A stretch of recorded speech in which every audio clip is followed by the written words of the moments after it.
Canadian court has ruled that Jordan Peterson can be instructed to undergo re-education coaching by the College of Psychologists of Ontario if he wants to keep his licence to practice as a psychologist. This is anti-science activity. This is broken science.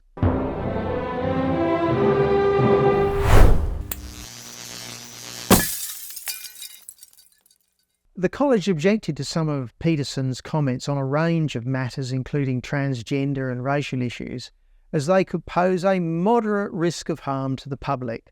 Failure to comply to the coach's satisfaction may result in an allegation of professional misconduct and commencement of disciplinary proceedings by the college.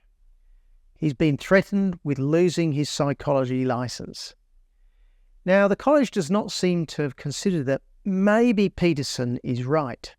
Those XX and XY chromosomes might just be the thing that determines if one is a male or a female, and thus by definition a man or a woman, and that there is no other option, and that one can't switch between one and the other, just may be.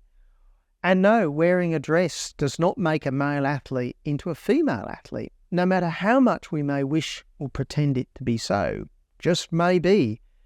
And that mutilating children either by the surgeon's knife or with diabolical drugs to prevent maturation of children might just not be a good idea.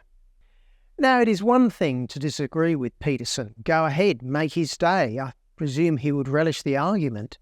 But the problem is the college will take away his licence to practice as a psychologist if he does not comply. Now, Peterson is a big beast and he can go and do other things, doesn't need that licence.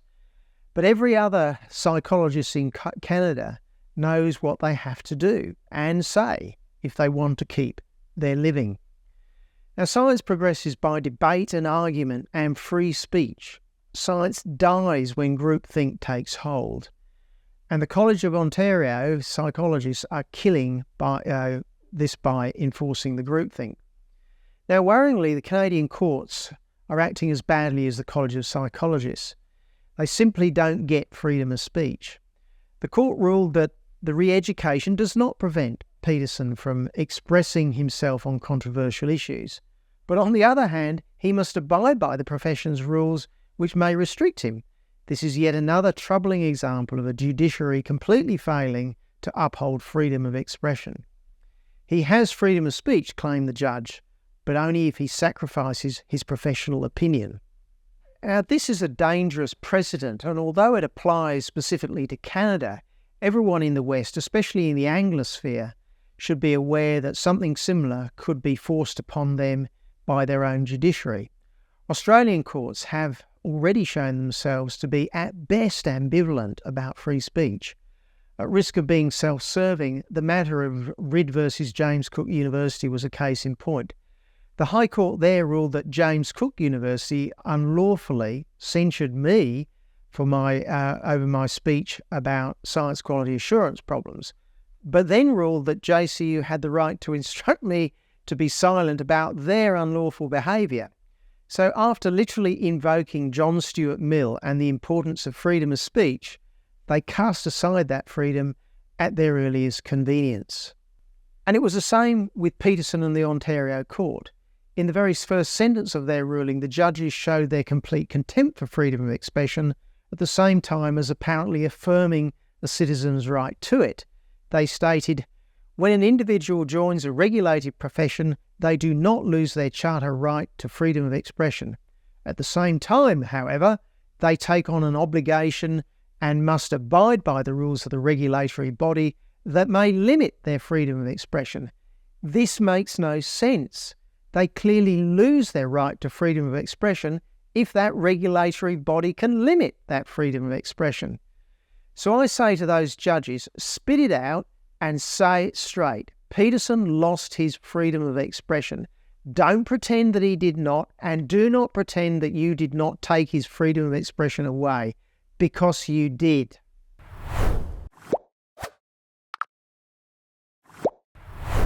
Yeah, but even the worst offenders claim they support freedom of expression, and as they take it away, think Xi, think Mussolini. They merely argue that while speech is free, it must be responsible or not harmful or not against the national interest. All these terms are sufficiently indefinable to cover almost everything.